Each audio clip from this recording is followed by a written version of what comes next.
Sepanjang hidup, merespon visi latihan rohani. Coba bayangkan momen saat Anda meninggal dan dimakamkan. Lihatlah, jenazah Anda terbaring dalam peti terbuka. Perhatikan ekspresi wajah Anda. Lihatlah orang-orang yang menghadiri pemakaman. Berjalanlah perlahan dari bangku ke bangku. Lihatlah wajah mereka. Berhenti di setiap orang dan perhatikan yang dipikirkan dan dirasakan.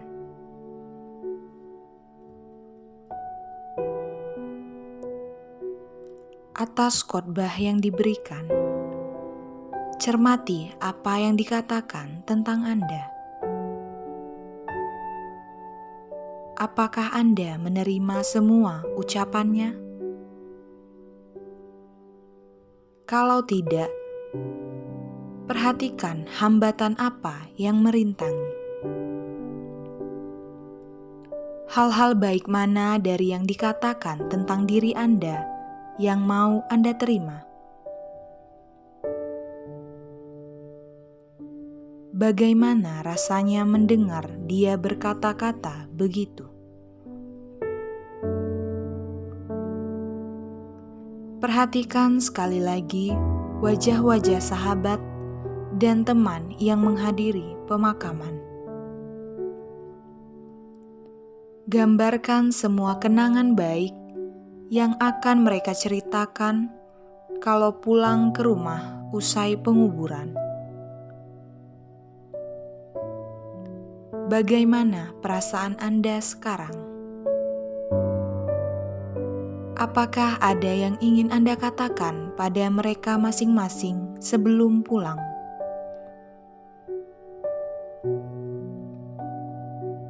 Juga pesan terakhir sebagai jawaban atas pikiran dan perasaan mereka terhadap Anda. Jawaban yang mungkin tidak akan sampai kepada mereka sekarang ini. Katakanlah dan rasakan juga apa akibatnya pada Anda. Sekarang upacara sudah usai. Bayangkan Anda berdiri di atas makam dengan pandangan mengikuti semua sahabat pergi meninggalkan kuburan. Bagaimana perasaan Anda? Tinjaulah kembali hidup Anda dengan segala pengalaman. Apakah semua itu layak dihargai? Sadari kembali hidup Anda sekarang. Nyatanya, Anda masih hidup dan diberi waktu. Pikirkan. Kenangkan diri Anda sendiri. Apakah Anda melihat diri sendiri secara lain? Atau berperasaan lain tentang diri sendiri akibat latihan ini?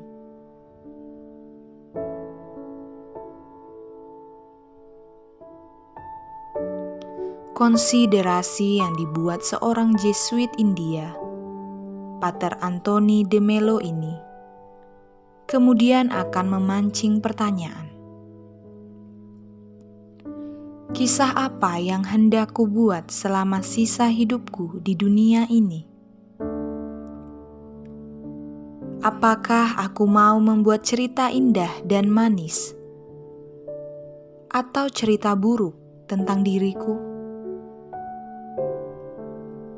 Jawabannya jelas, cerita manis. Membayangkan kematian bukan berarti ngalup. Dalam bahasa Jawa, berpikir mengada-ngada seolah-olah menginginkan hal itu terjadi. melainkan melatih visi. Juga membantu meningkatkan kesadaran akan pentingnya membangun kisah hidup yang bermakna. Jangan sampai saat usia sudah tak lagi muda, baru sadar belum melakukan apapun yang berarti. Dan baru ingat, kita belum menenun kisah-kisah indah yang layak diceritakan kepada anak cucu.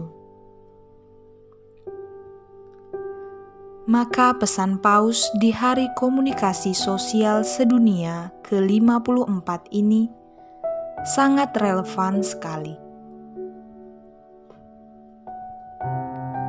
Katanya, manusia merupakan satu-satunya makhluk yang perlu mengisahkan dan mengenangkan pada dirinya cerita-cerita untuk menjaga hidupnya. Kita tak hanya menenun pakaian, tetapi juga menenun cerita. Pada dasarnya, renungan kematian akan membawa pada pemahaman tentang tujuan hidup. Tentu tidak ingin cerita-cerita baik yang kita buat tidak ada isinya. Jangan sampai kisah ini sekedar memenuhi keinginan agar orang lain mengenang kita sebagai orang yang baik. Kita perlu mengisi dengan tujuan yang lebih tinggi nilainya. Karena itu perlu ada pendasaran yang kuat. Santo Ignatius Loyola, pendiri Ordo Serikat Yesus, dalam buku Latihan Rohani, menyebutkan visi kehidupan yang bisa mendasari cerita hidup yang kita bangun, yang disebut asas dan dasar. Dia menuliskan, manusia diciptakan untuk memuji, menghormati, dan melayani Tuhan. Dan dengan demikian, ia memperoleh keselamatan jiwanya. Dan segala sesuatu yang lain di dunia diciptakan untuk manusia, dan bahwa mereka dapat membantunya untuk mencapai tujuan akhir yang untuknya manusia diciptakan. Visi ini keluar dari kesadaran mendalam akan cinta Allah yang besar. Respon atas cinta itulah yang kemudian terwujud dalam pujian, hormat, dan pengabdian pada Allah selama hidup. Jadi, visi ini mengarahkan kita pada sumber kehidupan. Hal-hal yang kita putuskan untuk kita lakukan sehari-hari bisa jadi mendorong kita menjauh dari Allah atau menarik lebih dekat pada Allah. Dengan kesadaran akan visi ini, kita diajak untuk selalu melihat motivasi segala tindak tanduk. Arahnya agar kita selalu mendambakan dan membiarkan Allah merasuki hidup kita. David L. Fleming dalam What is Ignatius' Spirituality menyebutkan Ignatius melihat Allah sebagai sahabat yang selalu hadir, tidak jauh dari hidup kita. Allah selalu terlibat dalam detail hidup kita. Karena itu, perjalanan hidup yang berliku, bahkan sulit sekalipun, tidak bakal menakutkan.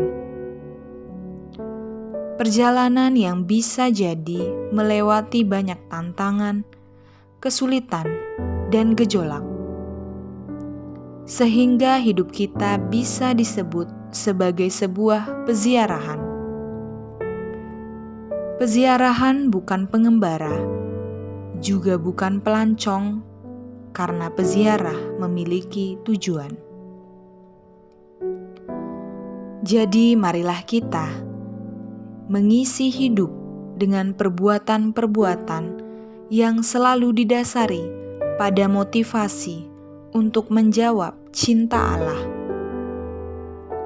Dia selalu hadir dan terlibat dalam hidup kita, bahkan dalam situasi yang sangat tidak menguntungkan atau tampak suram sekalipun, seperti pandemi COVID-19 saat ini. Dalam keadaan seperti ini, kita tetap bisa berbuat dan menorehkan cerita positif melalui kepedulian kepada sesama, entah lewat uang, barang, sekedar sapaan, dan obrolan yang menguatkan, atau apapun itu. Cerita manis itu juga bisa berupa sikap positif dalam menjalani semua aturan sosial, physical distancing yang diwajibkan pemerintah. Apapun juga bisa kita lakukan, termasuk yang kelihatannya sepele, seperti mendoakan orang sakit, pekerja medis, pemerintah, atau siapapun. Semuanya sangat berarti asal dijalani dengan hati ikhlas dan semangat ingin menjawab cinta Allah. Perjalanan menyusun cerita hidup bagai sebuah upaya terus-menerus menjawab pertanyaan, apa arti hidup ini? Ini merupakan visi yang jawabannya hanya bisa diberikan oleh hati, bukan akal ataupun pikiran. Hati menjadi landasan dalam menoreh cerita manis hidup kita masing-masing.